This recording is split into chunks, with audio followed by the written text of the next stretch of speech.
مولانا صاحب یہ بتائیے گا کہ آپ پیپلز پارٹی کی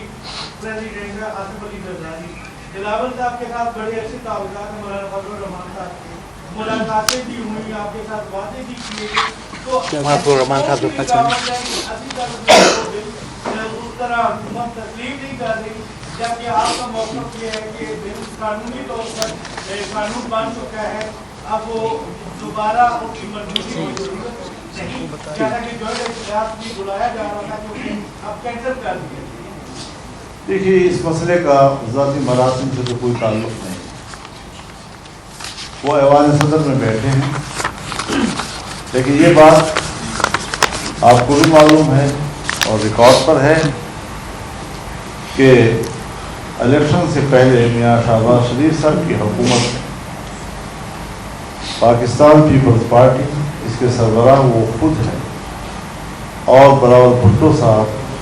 تمام اجلاسوں میں خود شریک ہوتے تھے، اور اس بل کے حوالے سے اس وقت بھی حکومت کی طرف سے ڈرافٹ لایا گیا اور ہم نے قبول کیا، پھر باوجود وہ اسمبلی سے پاس نہ ہو سکا، وہ ایک الگ عنوان ہے۔ اب جب ہم نے 26ویں ترمیم کے موقع پر بات چیت میں یہ بھی کہہ دیا کہ وہ ایک بل جو ہمارا اس پر کوئی اختلاف نہیں ہے اسے بھی اس موقع پر پاس کیا جائے، اور انہوں نے وعدہ کیا کہ ہم اس کو پاس کریں، اور وہ پاس ہو گیا، جیسے کہ مولانا مفتی مجیب الرحمان صاحب نے اپنی گفتگو میں آپ کو بتا دیا۔ اب سوال یہ ہے کہ اگر اس میں کوئی تبدیلی لائی ہے، ہم نے تو نہیں لائی، تبدیلی بھی تو اسی گورنمنٹ نے انہیں لوگوں نے لائی ہوگی کہ وہ ڈرافٹ آیا، تو ظاہر ہے کہ ہمارے لیے تو اس میں کوئی تنازع والی بات نہیں تھی۔ پھر اس کے بعد کیا انہوں نے اس بل کے پاس ہونے کے بعد کوئی اعتراض کیا؟ کیا انہوں نے کوئی سوال اٹھایا؟ جب کوئی سوال نہیں اٹھایا، اور بلکہ وہ تو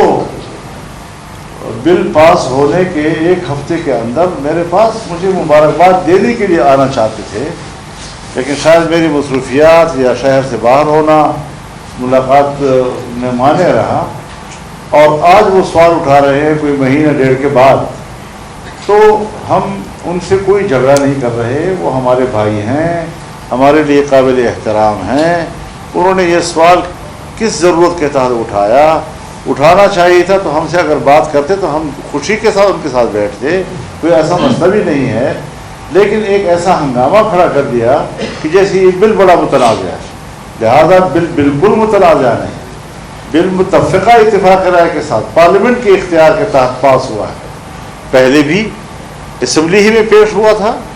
آج بھی اسمبلی ہی میں پیش ہوا ہے، اور اسی کے تحت یہ ساری معاملات طے ہوئے ہیں۔ لہذا اب جو اس وقت اس کی آئینی اور قانونی پوزیشن ہے، ہماری نظر میں بل اتفاق وہ ایک ایکٹ بن چکا ہے،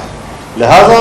اس کا گزٹ نوٹیفیکیشن کیا جائے۔ ہم اس پہ اصرار کر رہے ہیں، ہمارے مدعے کو سمجھا جائے، ہمارا مدعا اس سے آگے نہیں ہے، ہم نہ کسی کے مقابلے میں ہیں، نہ کسی کے ساتھ ہمارا کوئی جھگڑا تنازع ہے۔ ہم ایوان صدر سے پوچھنا چاہتے ہیں کہ آپ نے خلاف قانون اقدامات کیوں کیے، گزٹ کیوں نہیں کرایا؟ گورنمنٹ سے ہماری شکایت ہے کہ اس کا نوٹیفیکیشن کیوں نہیں کر رہی؟ ہمارا مدعا بڑا واضح اور بڑا مختصر ہے۔